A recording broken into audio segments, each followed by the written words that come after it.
ఆర్భాటంగా ప్రకటించిన ఆవిర్భావ దినోత్సవ వేడుకలు ఇక లేనట్టేనా? మార్చి 14 నాడు జనసేన ఆవిర్భావం సందర్భంగా భారీ కార్యక్రమానికి పూనుకున్నారు. గతేడాది పిఠాపురం వేదికగా బహిరంగ సభ నిర్వహించారు. ప్రతి ఏటా పిఠాపురం కేంద్రంగానే అలాంటి సభలుంటాయి అని చెప్పుకొచ్చారు.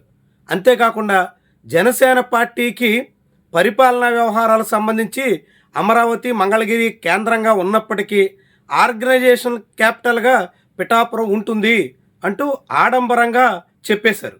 కానీ అంతా చేసి ఆవిర్భావ దినోత్సవ వేడుకల నిర్వహణలో మాత్రం ముఖం చాటేస్తున్నారు. అసలు ఏం జరుగుతోంది? ఎందుకు ఇలా జరుగుతుంది? చాలా ఆసక్తికరమైనటువంటి వ్యవహారం. జనసేన పార్టీ ప్రస్తుతం రాష్ట్రంలో అధికారంలో ఉంది. అధికార భాగస్వామ్య పక్షంగా తన వ్యవహారాన్ని చక్కదిద్దుకునే ప్రయత్నంలో ఉంది. కానీ పార్టీ వ్యవహారాల్లో మాత్రం ఆ పార్టీ అధిష్టానం ఏమాత్రం చొరవ చూపడం లేదు అనే అభిప్రాయం బలంగా ఉంది. జనసేన పార్టీ బలపడితే వచ్చే ఎన్నికల నాటికి ఇప్పుడు ప్రాతినిధ్యం వహిస్తున్న 21 స్థానాలకు తోడుగా మరికొన్ని సీట్లు అడగాల్సిన అవసరం వస్తుందని, అలాంటి పరిస్థితి వస్తే తెలుగుదేశం జనసేన మధ్య విభేదాలు పెరిగే ప్రమాదం ఉంటుందని, అలాంటి ప్రమాదం రాకుండా జనసేన పార్టీ ఎదుగుదలకు బ్రేకులు వేసేయాలనే నిర్ణయానికి పవన్ కళ్యాణ్ వచ్చేశారని జోరుగా సాగుతున్నటువంటి ప్రచారం. దానికి తగ్గట్టుగానే జనసేనాని వ్యవహార శైలి కూడా కనిపిస్తోంది. అధికారంలోకి వచ్చి 2 ఏళ్ల తర్వాత కూడా పార్టీ సంస్థాగత వ్యవహారాల మీద ఏ మాత్రం శ్రద్ధ పెట్టిన దాఖలాలు లేవు. ప్రాతినిధ్యం వహిస్తున్న 21 నియోజకవర్గాల్లో ఎమ్మెల్యేలకు తోడుగా మరికొన్ని స్థానాల్లోనైనా బలపరిచే ప్రయత్నం ఏ మాత్రం సాగిన ఆనవాళ్లు లేవు. దాంతో జనసేనానికే తన పార్టీ అభివృద్ధి విషయం మీద ఏ విధంగానూ చొరవలేదు అనే అభిప్రాయం బలపడుతోంది.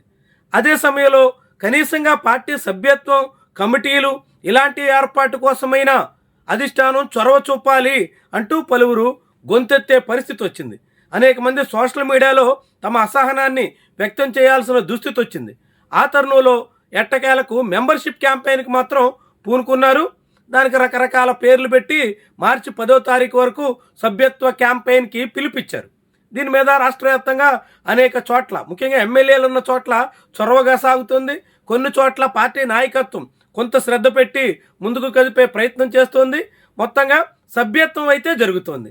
కానీ మరి ఆవిర్భావ దినోత్సవ వేడుకలు పిఠాపురంలో అంగరంగ వైభవంగా ప్రతి ఏటా ఆవిర్భావ వేడుకలు జరుపుతామని చెప్పిన మాటలు, తనే చెప్పిన మాటను పవన్ కళ్యాణ్ తనే విరుద్ధంగా వ్యవహరిస్తున్నటువంటి వైనమే విస్మయకరంగా కనిపిస్తోంది. నిజానికి అసెంబ్లీ సమావేశాల చివరి రోజు పవన్ కళ్యాణ్ సభలో కనిపించారు.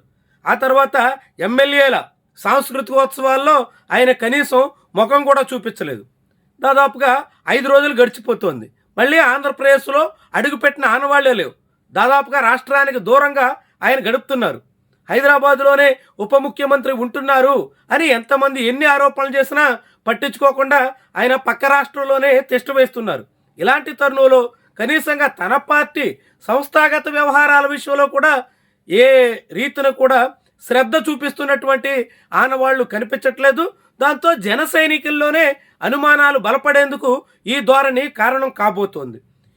ఇప్పుడు నిజంగా ఆవిర్భావ దినోత్సవ వేడుకలు మార్చి 14 నాడు జరపకుండా వాయిదా వేయడమా, కాకుంటే మొత్తంగా రద్దు చేయడమా చేస్తే అది చాలా మందిలో మరింత అనుమానాలు బలపరిచే ప్రమాదం ఉంటుంది.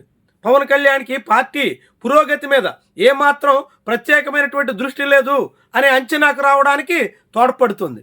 ఎవరు ఏమనుకున్నా తనకేం కాదని, కూటమి 15 ఏళ్ల పాటు కొనసాగాలని, వ్యూహాలు తనకు వదిలేయాలని పవన్ కళ్యాణ్ పదే పదే తన పార్టీ శ్రేణులకి చెప్తున్నారు.